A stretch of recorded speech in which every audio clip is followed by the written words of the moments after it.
thought if I can inspire one person to write their book, or, one child, to make them know that they are not alone and that they're loved. She's an award-winning business owner who discovered her passion for storytelling after relocating to the Scottish Highlands and being surrounded by her farm animals.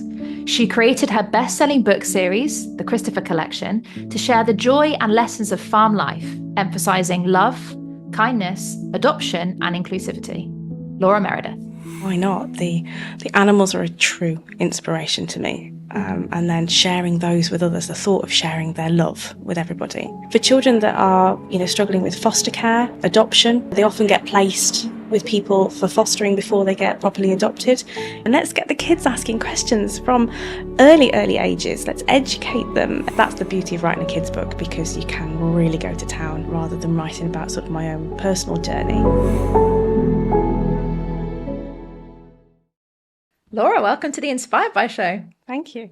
Thank you for having me. So good having you here. I've known you for years and we're finally here talking about your brand new book, which I'm really, really excited to talk about. But before we go into Christopher and the story, obviously, Laura, you're more known in the entrepreneurial space as running an incredible agency. What made you want to then branch away as what you were known for as an entrepreneur to then creating this incredible Christopher Collection children's book series that we're going to talk about today? It's just a dream, really, a dream and an inspiration and a thought, that I ran past my family. Do you think I could do it? Mm-hmm. We do bookkeeping for a living. We support lots of different clients, and, we've set that up, and that's, going from strength to strength, thankfully. And, why not? The animals are a true inspiration to me. And then sharing those with others, the thought of sharing their love with everybody. Yeah, it was inspiring. And so I thought I could try my toe in the water, so to speak. And here we are. Oh, fantastic. And what a lot of people don't know about you, they know you as a bookkeeper and having a fantastic business. What they don't know is your love for animals and the farm. So I've known you for years, mentored you in various capacities. Little did I know, I knew you always had a dream of having a farm and to do retreats and so on, which is something we talked about years ago when you first started your business. But I didn't realise that you actually have a fully functioning farm and you live on a farm. So tell us a little bit about that side of you and how the animals have sort of supported you on your entrepreneurship journey. So we started obviously the business before we had the small holding. And then thankfully the business, being a hybrid business, meant that we could take it anywhere in the world. We always had a love and a desire for Scotland. We wanted a field, and we wanted to rehome animals that, didn't have a home anymore for no fault of their own, or those that needed a home and quick. And then that was it. It was kind of like, they started to arrive. And I think if you look deep, people say animals, they can be really, really silly, especially farm animals. I don't believe that at all. I think if you look into their soul, you will actually see the people that they really, really are. And they are so sweet, so wonderful. And then the inspiration is there. They actually do, what I say in the book. And interestingly enough, you didn't go about it in what I would call the traditional sense of just going and essentially buying these animals and being like, this is going to be our farm, this is going to be the animals, like building a inventory, if you will. You decided to rehome. So absolutely. Where did that thought process come from? And obviously Christopher, who's a huge part of your life now and part of the book, was rehomed with you. So what was that experience like? I think throughout life, we've had some ups and downs in my personal life and things, and animals have always played a huge part. Always. They've always been an inspiration to me, and they've always saved me from those darkest of days. So if I could do just a little bit of that back for them. So, that was it. First, we moved in, we had no fencing, and we had no idea how to fence. We are since fencing experts. But yeah, I saw an advert for some piglets, and we went to have a look, and then we took a piglet home in a cat carrier. Of all things, she squealed all the way home. But we were so happy because we heard that the others were going for, meat. And we just thought, no, this is a wonderful creature. She's an Iron Age Gloucester Old Spot cross, which means that she's used to be foraging. That's kind of her origin. So we thought, well, why not? Let's try her hand at turning the vegetable patch for us. Who wants to spend hours digging when she can do it for us, and she loves it. And that's exactly what she's done. She's got rid of all of the scraps of food on the farm, all of, the fallen down trees and bits and bobs. She has recycled everything into the soil. It's now teeming with bugs and creepy crawlies, which means it's alive. So the growth in there is vast, and she will be doing the other patch, and then we will just keep alternating her. But yeah, the thought of saving her, and we put up a fence. She escaped because it kind of wasn't a proper fence. It was terrible. And yeah, so we put it back up, and then she stayed put, and she realised that, she's got a home for life. And she comes out in the morning, and she's a little cherub. She talks to us, and she asks for a breakfast, and you ask to say good morning, and she says, good morning in her grunt. And yeah, she's fantastic. And from there, it just grew. Wow. And so let's talk Christopher. So for anyone who hasn't come across Christopher yet, Christopher is an incredible sheep who you rehomed, but you weren't his first rehoming, if you will, his adoption story, which we'll go into, which I find incredible. And you've gone on to write a children's book about it. Now, obviously, it is technically fiction because some of the characters, although they're all based on real characters, you obviously don't know if they've had these conversations that are in the book, obviously. But the thing I love about Christopher is that he's a real sheep. The book is based on a real farm with real characters, with real names, and the imaginary stories that could be happening, some based on real actual events, which we'll talk about. So tell us about Christopher, where he came from, how he came into your life, and then we'll kind of go from there. So we went to a petting farm for a country fair. To have a look around the stalls. We met a wonderful farmer's wife who makes soap from goat's milk. And she had some fantastic bunting up in the tent. And on there was obviously little baby kids. So I instantly fell in love. And she said, "Oh, you like these?" I was like, "Absolutely." She said, "You don't want some goats, do you?" Hell yeah, sign me up. And my poor husband, he looked at me and said, "Oh, no. Why have we walked into this tent? Not more animals." More fencing. So yeah, we arranged to go and have a look at the goats, because we were definitely going to have the girls, because they needed a home. They couldn't stay with a farmer's wife because of interbreeding. So the girls, they had to go. So we were saying yes, we'd definitely rehome them. And then just to the side of the goat pen, we saw a door of a barn, and in there were some sheep, and they were bleating. So my eyes lit up, and I said, "Oh, what's through there?" She said, "Oh, that's the orphans." So we went through, and there he was. I locked eyes with him. He had these black sparkly eyes. He looked at me, I looked at him. We didn't say anything. It was like that instant soulmate connection. And I knew. And she said, "Oh, this one needs a home. You haven't got room for a little lamb, have you?" So I said, "Well, of course." Again, my husband, oh my days, what is she doing now? Like, she's going to take the whole barn. she'll take anything. And he was so nervous when I put my hand to him, and he sort of backed away, and then he came forward ever so slowly, and that was it. I knew he was coming home in the car. So we went back, made him a bed of straw, made sure everything was nice for him, and then we went and picked him up a couple of days later. But he'd had a really rough start.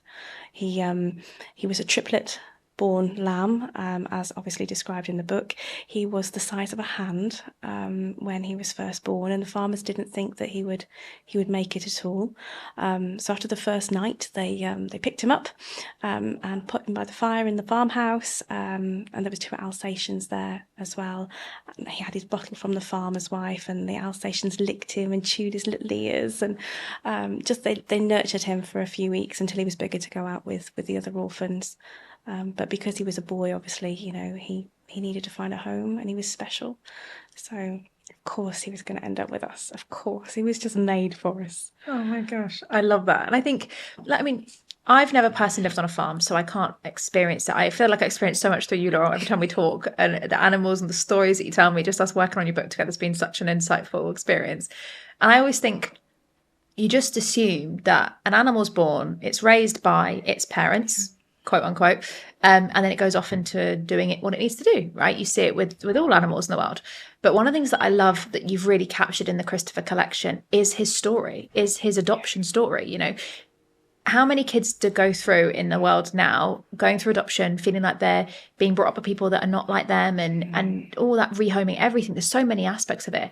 So when you told me about Christopher essentially being brought up for the first few weeks by Alsatians, being licked in, and he's so house trained in that way, you know, he clearly knows he's a sheep, let's be honest, but it's the fact that he didn't have that normal upbringing. And I think one of the reasons why I loved saying yes to us publishing your book for the Christopher collection was because how many kids could benefit from hearing those stories? How many kids are normally used to reading books that are based on the perfect family and probably comparing themselves, who have been through adoption, who have been through divorce, who have been through something.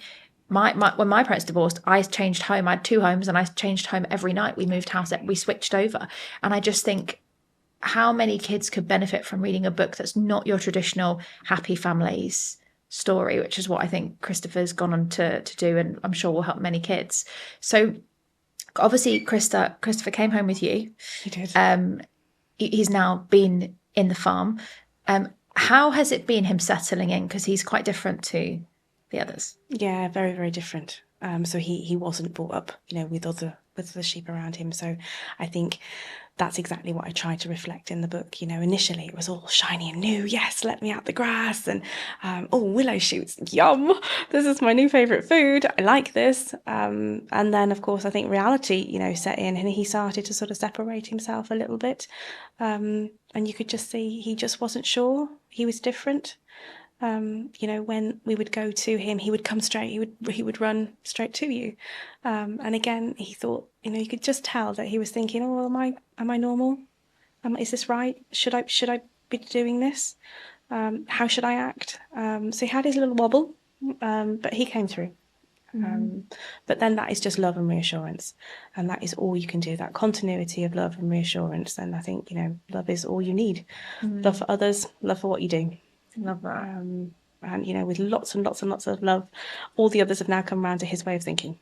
Oh, fantastic. So we're all unique and all. Yes, we now all have learning. full-on flock of companions. Oh, fantastic. And so, Laura, I'm curious, for obviously we're here to talk about Christopher and the collection and the books, and obviously we have a lot of listeners and viewers who are writing books, who are wanting to write books, who are entrepreneurs like yourself. You have a very well-established agency and done very well with it. So we've been able to move and create this dream life, which you've always dreamt of, which from someone who's known you, I'm so proud of you. To see it actually come to life has been quite emotional. How was it then turning Christopher into a business? Because you had your own business with the bookkeeping and the agency, and then you've got now the farm, which is the home life.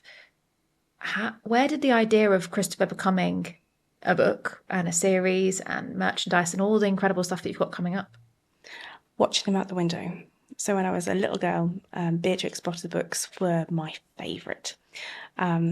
As I got older and you started to research more behind the writer, and you know, there were stories about her looking out the window and the rabbits were playing, and then she'd imagine all these things. I didn't really have to imagine anything, you know, my lot would stand there and they look like they're talking to each other. So I just have to imagine what the conversation's about. And then they can get quite sassy with each other. So you're like, okay, that's quite heated. And then they walk away and it's all good. And yeah, the inspiration is very much, you know, from just watching them out the window, spending time with them and actually seeing them. You know, there are a lot of people that don't see others, whether it's people or whether it's animal related. It's just the dog. It's not just the dog, you know. Look deeper and you'll see into their soul. And that's how it came about. It's totally a labour of love. There's no getting away from that. It's easy. You know, we're very, very busy. We have a, you know, busy work schedule. But you know, they always come first. Sorry for the interruption. I know you're probably really into this episode, but I've got something I need to share with you that I think you want to hear. Now, what I often find when people watch these episodes on the Inspired by Show is they're really inspired, they want to write, but they don't know how. And they're looking for a structured step-by-step plan to write and publish their own best-selling book. Well, guess what? That's exactly what I'm going to give you away today. So I wrote Just Write the Damn Book back in November 2023. And since then, we have had hundreds of people get their copies. We've had people buy a copy of the book, listen to the audio, download the PDF, you name it. We've had people get some fantastic results from it. But for the very first time ever, I'm actually going to be giving you a copy of this for free. Yeah, that's not a PDF version. That's an actual physical copy that's going to be sent to your front door on us. You don't need to worry about paying the shipping or paying the postage or even paying for the book. That's what we're going to be giving away for free today. So if you want to get a copy of Just Write the Damn Book, where you can actually learn the step-by-step system to writing and publishing your best-selling book, and get your hands on this best-selling book that's had so many reviews and such fantastic feedback, so that you can ultimately write your book as well, all you've got to do is click the link in the description. So get your copy now, give us your details, we'll send it across to you, and now let's jump back into the episode. Because it's a labour of love to get your wellies on and get out there and go clean them out. And people, oh, you're cleaning out animals, that's fun. No, but it really is to give them that care and dedication. Yeah. Wow. I'm not sure I'll ever properly relate to that feeling, I'll be honest, not being a farm person, but I love your love for animals. And I think just seeing them, even just seeing Christopher in photos to then seeing Christopher in illustrations and seeing him and the characters come to life. So what was that journey like of it actually becoming a book, going from an idea in your mind and seeing the real animals to then actually seeing the book, I mean, over your shoulder and having it literally in front of you? It's terrifying, isn't it? Oh my goodness. Yeah. So for me, I came up with the story, the concept, and I kept shouting out ideas, to my husband and my son. And I think they were getting sick of me, idea number 56. And they were getting a bit tired. Mom, stop this. So I didn't, it just had to keep coming out. So the more ideas, and then everything that they did. And I was like, actually, they could do this. This is great. Oh, look what he did today. And I started just jotting down notes. So I just started jotting down loose sentences of ideas for books. And then from there, I built the first story. Started to sort of, edit it a little bit because this wasn't right. But initially, I just sat there with a blank Word doc and typed my little heart out. One Sunday afternoon in the rain in the Scottish Highlands. And then obviously it was a case of, well, what do I do with this? There's a lot more. I was overflowing with inspiration. And then I think you'd said it to me years ago, when you find your passion for what you do, I love helping my clients on a daily basis. So that just becomes easy. And then this was easy. And I thought, okay, this is what I want to do. I just want to take the love of the animals and share them with everybody. So that nobody has to feel lonely and nobody has to feel unloved. And you said it yourself this year with Just Write the Damn Book. Just write it, Laura, just write it. So then I thought, oh, who could help me? You, of course. Got in touch with you, and then it kind of just went from there. But it's blood, sweat and tears to sort of get to this, isn't it? It's definitely like you say, it's a journey. And I think seeing it, writing any book is a journey. And a lot of people, they go on these highs and lows, and as publishers, as mentors, our team are fantastic. We're also trained life coaches because of the journey that you go through when you write a book. Imposter syndrome can kick in, or just worrying about what people think, or am I doing the right thing? Because it is quite vulnerable. Even though, your book, let's be honest, is not really about you in any way, shape or form. And I know you love it that way. That's perfect. She's like, let's keep it that way. But for anyone, writing a book can definitely grow your business and definitely help you. But there is a lot that goes into it. I think a lot of people underestimate when they get started. What's been the most enjoyable process, do you think, of working on the Christopher collection?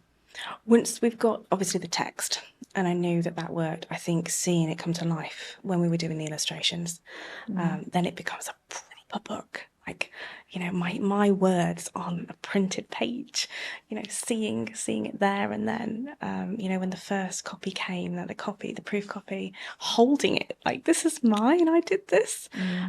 So that's the beautiful side, that's the happy side.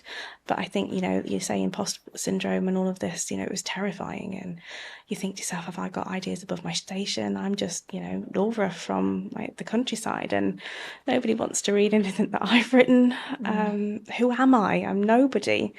I just want to share this message. So, if I can inspire one person to write their book, or, one child to make them know that they are not alone and that they're loved, then job done. It's worth it, right? Yeah, 100%. Yeah.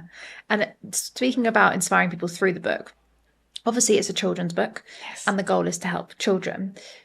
One of the things I find fascinating about it, though, is it's not just about your usual, even usual children's book story. There's so many nuances in it that you've made it so modern for now, because we've discussed at length that there's a lot of books out there that are for children that are very normal family, normal sort of characters. No one's really that different.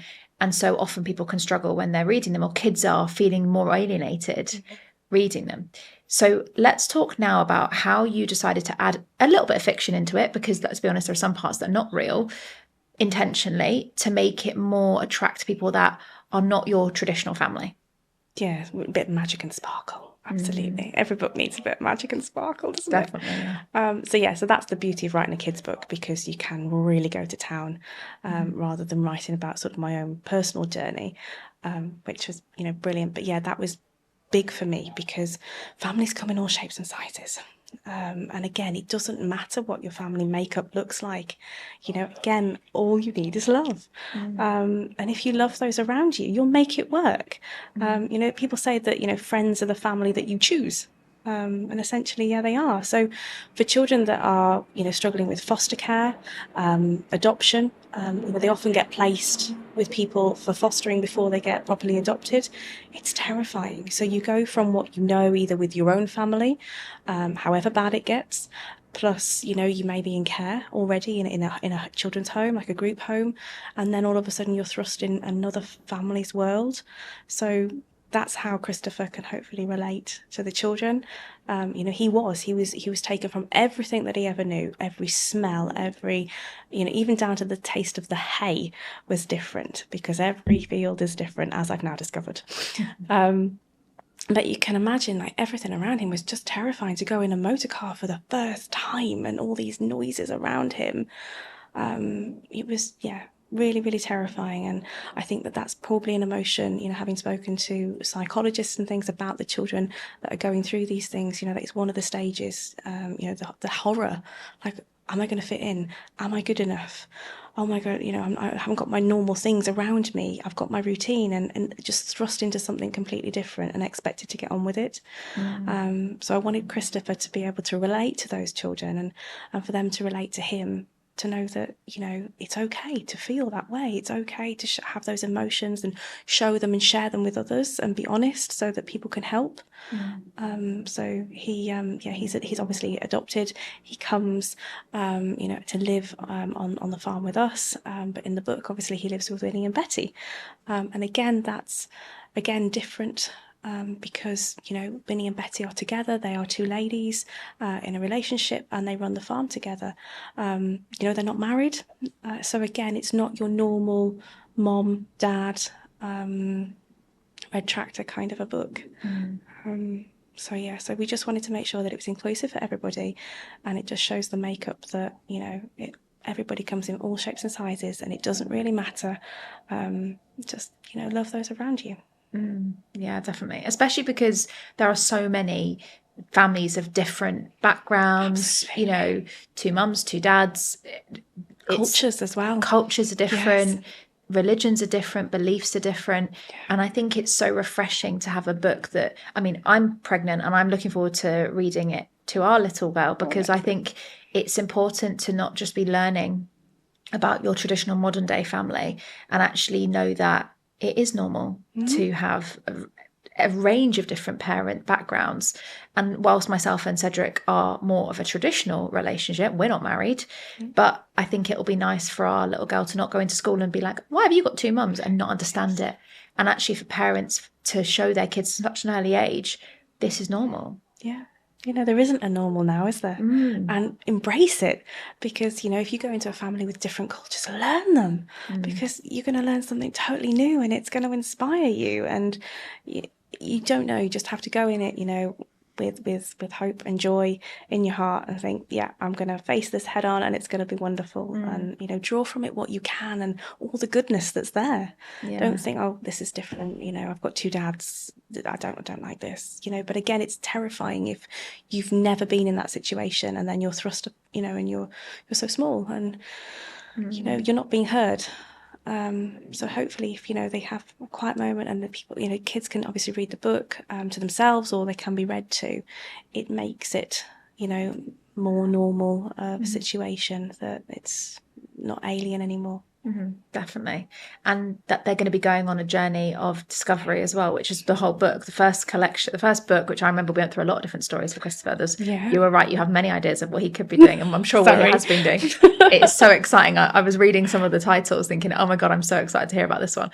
But in the Christopher collection that we're talking about, the first book, it's the first version of he's finding this new home, he's learning all these new smells, these new people, these new traits and new characters. So he goes on to meet new people, quote unquote animals, and they're not all your traditional animals either. So when you were creating the characters, some of them are real. So there are sheep that he knows well in real life, and there are some that are not so real. And one in particular, Mel, stands out. So tell us about Mel and where they came from in this story. Mel is a mole. So we do actually have a mole at the farm. Much to my husband's dismay, because he loves our garden. He doesn't like our field, but he loves our garden. So I was thinking about Mel, and what can we do with a character that would inspire children. And I thought, okay, well, what are we lacking in the books at the moment? So my own son struggles at the minute to understand non-binary. He has never sort of experienced anything, that he hasn't experienced any at school, that he hasn't met anybody that is non-binary, and he doesn't really understand the concept. However, I thought, how can I help him and the generations to come to understand that? And I thought, well, although the mole at the farm is not a pet, can I add? Very much a wild animal.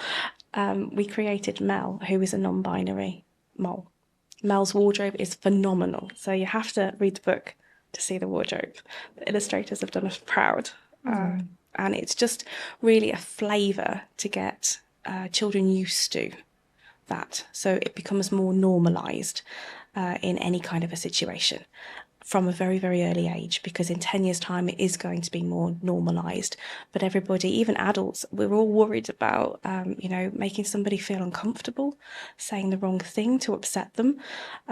Whereas if it is more out there, it needs to be more out there so that we can appreciate it and understand that that is people's choice, and we can respect that and know how that we can deal with that without making them uncomfortable. Definitely. As someone who speaks to people from all different backgrounds, different genders, non-binary, and everything else, I often find that there's a lot of pressure on people in the public eye to say the right thing, to get it right. And I mean, we've seen it with live TV shows where they say the wrong gender to someone who's non-binary. It's heartbreaking. And I always put it down to lack of education. So for me, I'm very, very fortunate. I've been very transparent with a few of my friends. I've got a few contacts who actually teach this to people, teach how to understand non-binary in schools, in workplaces. And I was very transparent and said, I just feel really uneducated. And I think that's the challenge. As adults, if we're uneducated, how are we possibly going to help our children? And also teaching them at the age that we would know to understand and explain is an adult's way of learning. Whereas I love the fact that with Mel being in the book, they show the non-binary aspects, but it's almost so subtle. Yes. It's so subtle. Just a flavour. It's a flavour, and it's not obvious. It's not like, hey, here's Mel. They are non-binary and they've done this. And it's very subtle. It's almost like a nice layer to it that can show children that this is actually, again, something that they may come across in life and learn at a young age, so that hopefully our kids don't have the same awkwardness of, am I saying the right thing? Am I doing it the right way? And it just becomes the new normal, which is nothing is actually, there is no normal. As a flavour, really, just a flavour that can then lead to a question. Kids love to ask questions. So it's great. I thought that, children can then ask those questions. Why? What is that? What does that mean? And then obviously, it's then down to the parents to, to lead from there onwards by example. But like you say, there isn't enough education on it at the minute. And speaking of education, one of the things that I'm really curious for you, Laura, is you speak very openly that you are, you're a normal background. Ryan, your son, has had very little experience of adoption or on being in any way connected to anyone who's non-binary. And yet you're so confident in putting so many of these fantastic principles within your books. A lot of authors that I work with, and we've published in the past, have had an experience, write a book on it to help people overcome the same experience. People always say, you are your reader. or you 20 years ago or 10 years ago are your reader, but that's very different for you. So how did you build up this education? Who did you speak to? You mentioned psychologists earlier, so that you could put the flavor in the book and do it justice. I think I've had, fantastic opportunity to meet a lot of people on my journey as an entrepreneur and as a person growing up. I've seen people that, I've had friends that were adopted, but it was hidden because it was the 1990s and, it was a case of you'd adopt a child, you'd move area. And then nobody would know that they weren't your own and so forth. And it was hidden. Why are we hiding these wonderful things that people are doing for others? Let's share it, embrace it so that more people feel confident to go and do that and help other children. So for me, I just really honed in on what I'd experienced myself, what other friends and family had experienced and the people that I'd met on my journey. And I really just wanted to include it because, the variety makes the world go round and we hide these things. So, let's get them out there and let's get the kids asking questions from early ages. Let's educate them, educate the adults. Like you said, you've had the opportunity to run that course and it's brilliant. Just share it. Sing it from the rooftops. Yeah. And did you ever find that there's a risk of doing too much research? I get a lot of authors that come to us and say, I still need to learn about this to put more in the book and I still need to research this. Did you ever feel that temptation to go, I need to speak to more people or I need to check with more people before actually putting this in place? The emotions for Christopher. So, looking at Christopher on a daily basis, being around him and just sharing his world. For me is phenomenal, and I'll pick up on certain things. So I think for others, it was the emotion. I think for me that I wanted to make sure that I was honing on the right emotions for those children that perhaps when they are fostered or adopted and they do go into a different environment, what are they feeling? What are they doing? And how do they react? And when they have their wobble, how does that come out?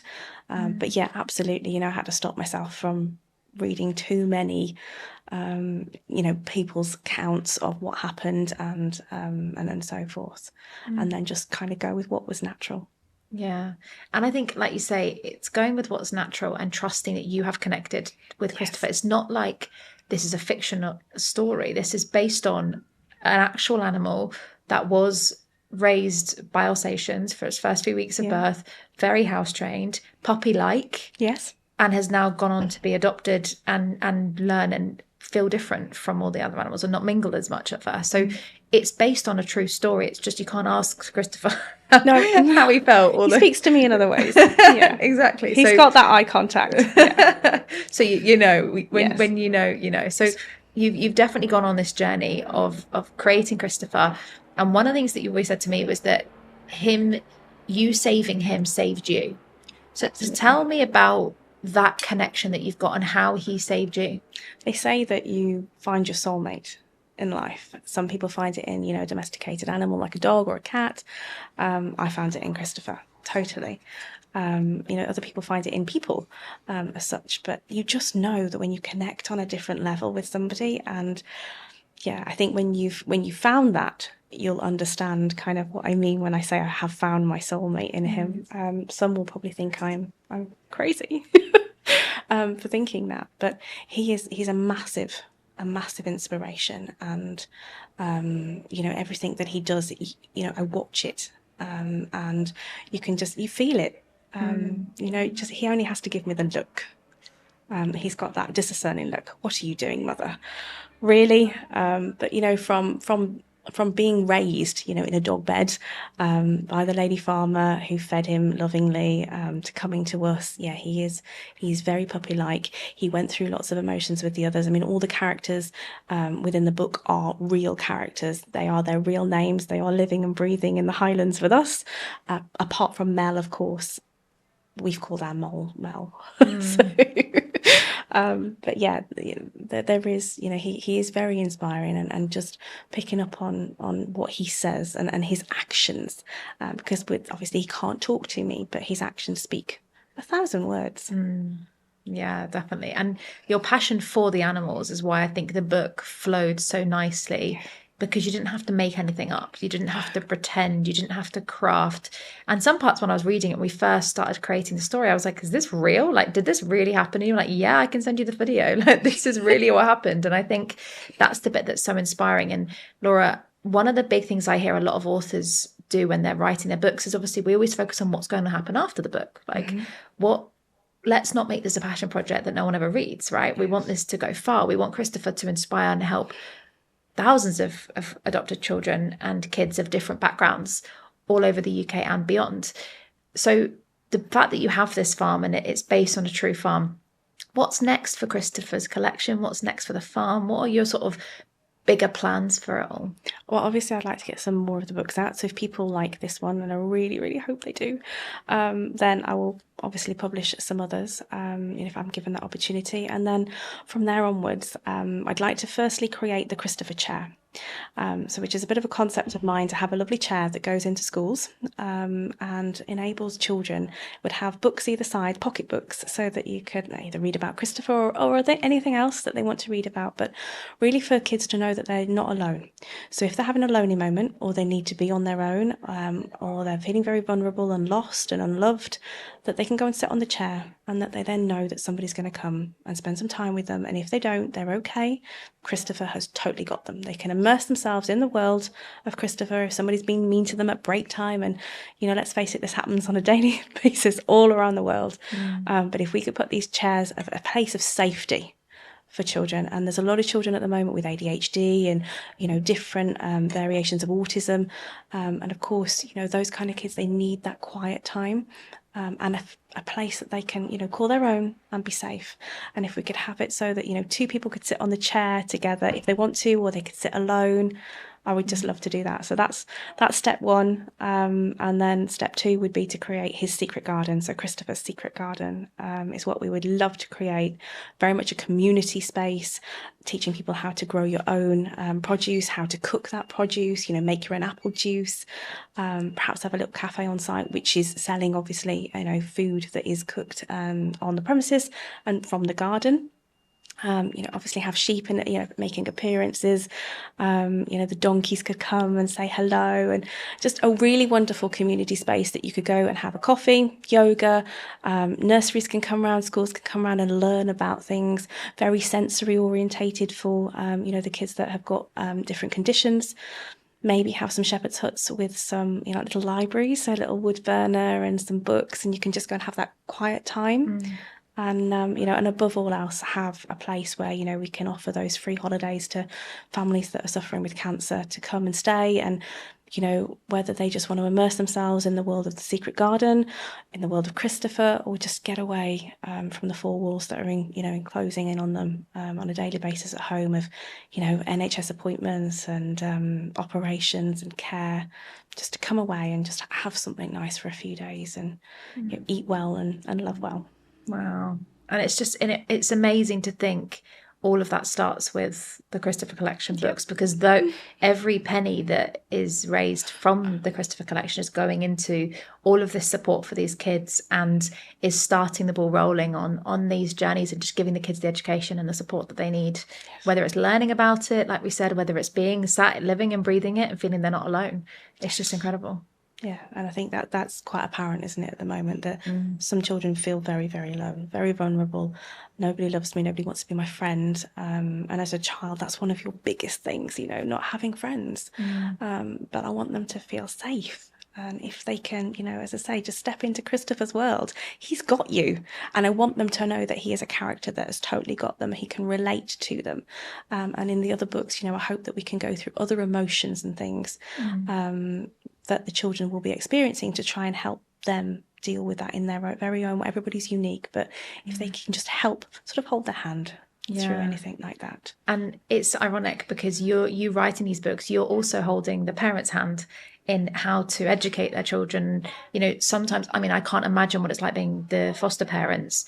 How do you explain this to your child that's been adopted or bringing someone new into a family, and you're educating the parents by saying, this is actually what the child needs. This will help the little one to settle in, or at least feel understood. Yes.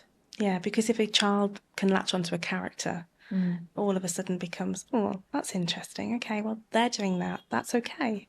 And then again, parents will lead however they want to lead, because every child is unique. Everyone's parenting style is unique. No one is better than another. We all get to the same place. But at least if you've got things like, the Christopher Collection to have as a reference, then, depending on the emotion, and a lot of kids at the moment are struggling to get those emotions out. They're struggling to talk. And again, if this can just help them raise a question.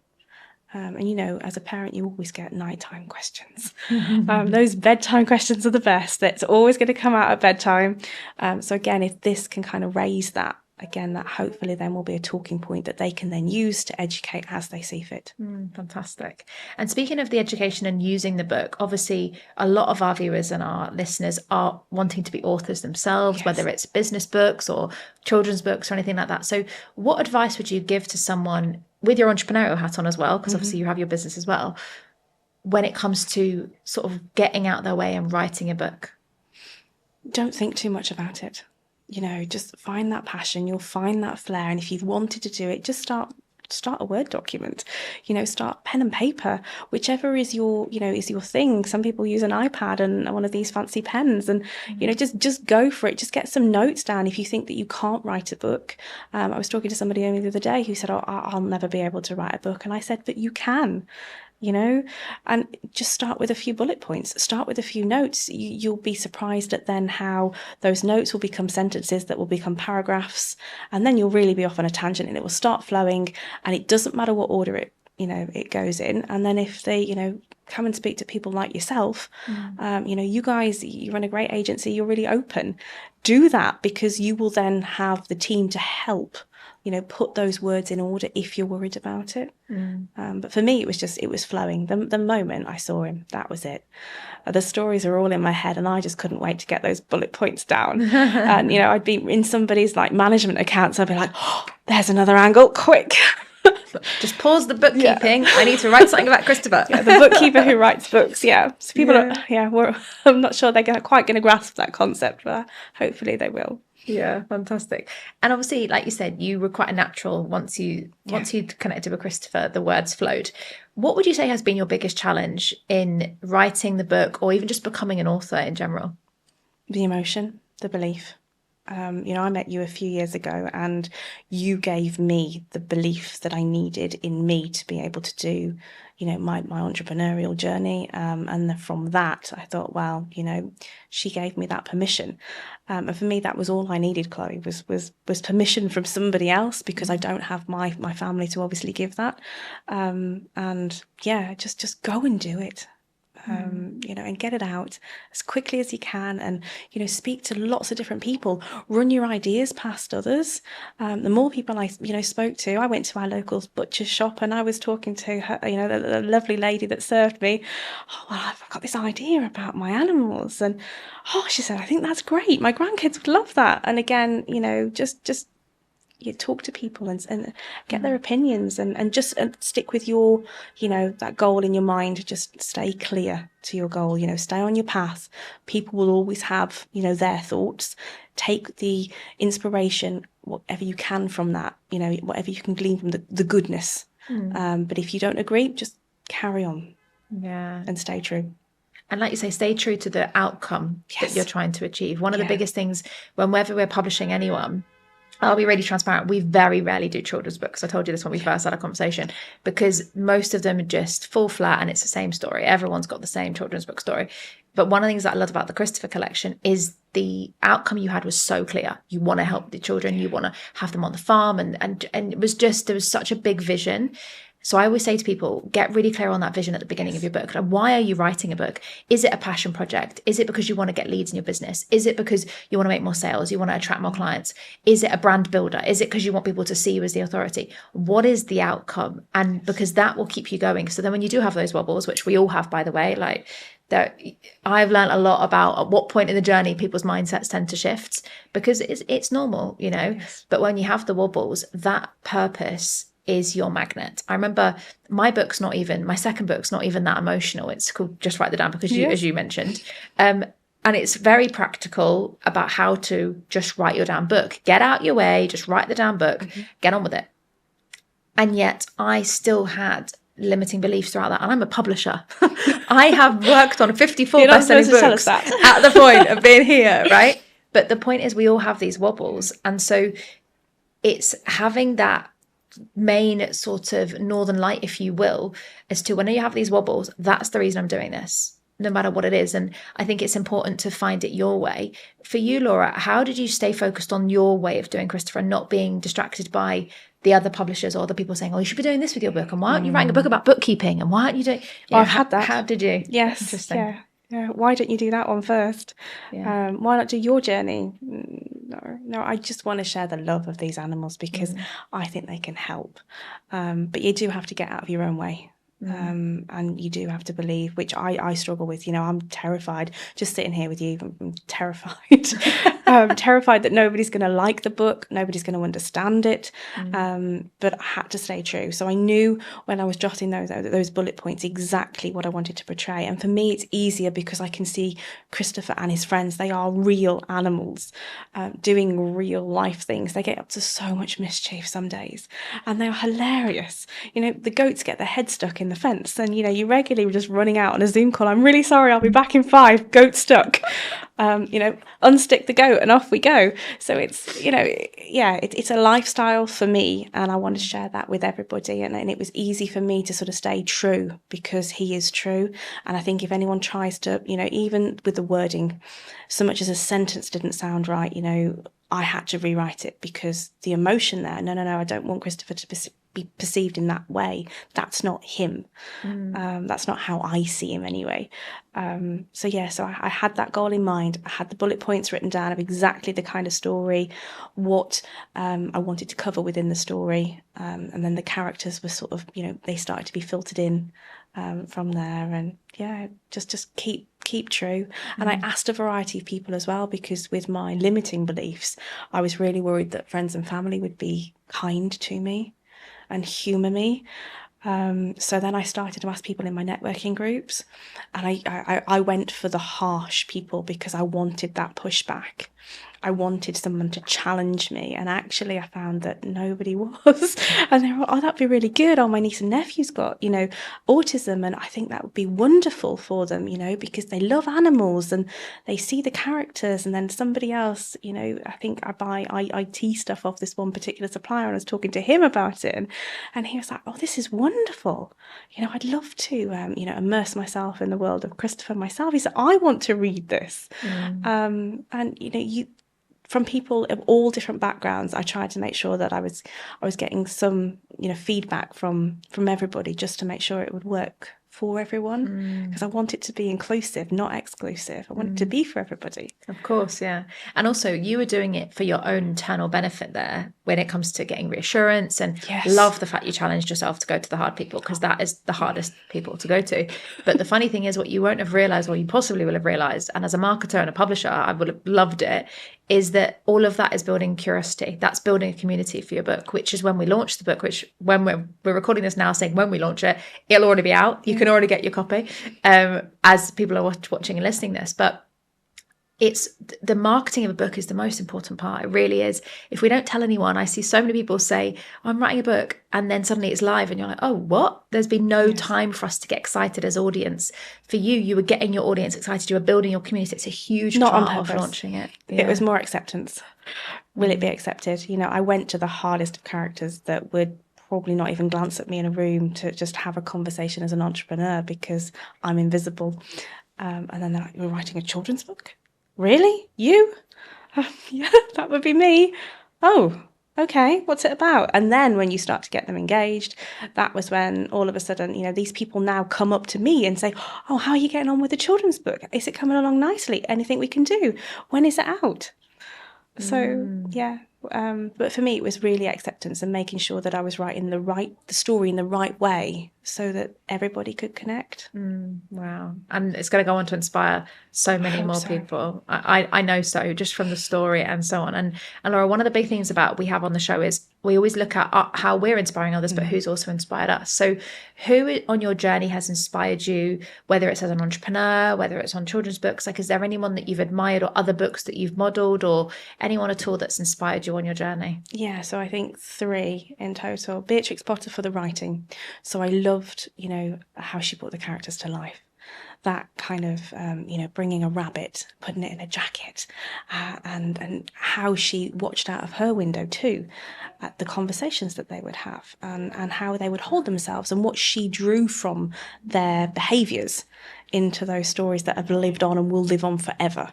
The beautiful illustrations that were in her books, the use of the watercolours and things that were very delicate, but they never age. We now see Peter Rabbit in a totally different form in the animation. And although it's a different form, you can still relate to Mr. McGregor's walk in the garden with the carrots and, the bunnies eating. So I think that was a huge inspiration growing up. I loved those books. I always loved the world of immersing myself into taking myself out of the real world, especially on the tough days, putting myself in the animal world and just imagining what they're up to, and all that excitement would just wash over me and come to life. And now I get the chance to do it. I think my parents are a massive inspiration, and they're no longer with us. They had really suffered, with heart attacks and cancer. My mum had a very long journey with cancer and a battle, and I think they showed me grit and determination. Get on with it, girl. Come on, big girl pants on, off we go. So I think that, how they portrayed themselves in life, and how they just got on with their illness, and how they faced it head on every single day, showed me just how to get on with it and do it, and how to help others at the same time. And then you are a massive part of my journey. So, hat off to you. You gave me that acceptance and that permission to do it, that at that time in my life I was seeking, because I didn't have it from everywhere else. You were an external person that saw something in me and said, oh yeah, you can do this, it's gonna work. And that shy person that, met you and was thinking, oh my goodness, I'm never gonna make this work, and then one client led into 10 and so forth. And then, the business was born, and now we get to help people on a daily basis, and that's wonderful. And then obviously, now I get to share the story. So yeah. Oh, thank you so much. I'm way too emotional for these sort of conversations on the podcast, but thank you so much, Laura. That's so beautiful. And it's so many inspiring people and characters and so on in there. And I think the key thing, I remember when we first came up with your whole business idea, and I still remember it like it was just today, even though it definitely wasn't yesterday. And I think the thing I love about mentoring people, whether it's through their books and whether we mentor them in writing it and publishing it, or whether it's through business and the business behind the book, is when you see their first big vision come to life. And I remember when you said to me, I want to do this bookkeeping agency because I want to have this farm and I want to move to Scotland. And by the way, when we publish books, we get so many people coming up with some very big visions. And a lot of the time I will never, ever, ever burst anyone's bubble, because I'm like, I don't know what I don't know what is possible for you, and I don't know what you're capable of. So go for it, yes. Prove it. When I first launched Just Write the Damn Book and we did £100,000 of sales in the launch, I was like, if you'd have asked me that, could we have ever done that? I never would have believed it. But as soon as you achieve it, the next thing, it becomes possible. And so when you said to me, I'm going to quit my job, I'm going to start a bookkeeping business, my first big goal is to have a farm in Scotland. And then a few years later, you contact me about a children's book because you've got the farm in Scotland. I was like, oh my God, of course I'm in. Like, this is the next logical step. And I couldn't imagine not having the blessing of publishing the book that we helped you come up with, the farm that helped through the business. It was like such a big completion of a loop, if you will. And I think it's a testament what you're doing, the story. And I'm sure by the time this is out, it will already be doing so well in many different places and helping so many children. So thank you. Oh, thank you. So inspiring. Now, Laura, we have one question that we ask all our guests at the end of our episodes, because obviously today we've been inspired by you and everything that you've done. And of course, we've been inspired by Christopher as well. We can't miss him out. But who do you know that has an inspiring story that you think we should have on the show next? There is a gentleman that I know that works in wellness, and his name is Ronald. I think you may have come across him. I think his story is one that needs to be told to the masses. He is a true inspiration. You know, nothing is ever too much trouble. He's in his 70s. What he doesn't know about growing food is not worth knowing, nutrition. And he's just an inspiration in himself. At his age, you know, he has no ailments. He's so happy. He's so healthy. He's living life to the full. You know, we should all really take a leaf out of his book, really, shouldn't we? But yeah, I would love to hear more on his story. Oh, fantastic. Well, let's see if we can make it happen. So thank you so much, Laura. Thank you for being here and traveling all the way here just for this episode, coming to the studio, and for creating such a beautiful story and a collection. And here's to seeing where Christopher Collection can go. Thank you. Thank you for having me. No problem. Well, what an episode that has been. I hope you guys have got value from that. And if you've been watching this as a parent of someone you think, do you know what, I would love to have this book to read to my kids, make sure you do get a copy now, because it is out now. You'll find it on all the normal bookstores and in Kindle and paperback. So do go for it and make sure you get access to that before it goes or before anything changes.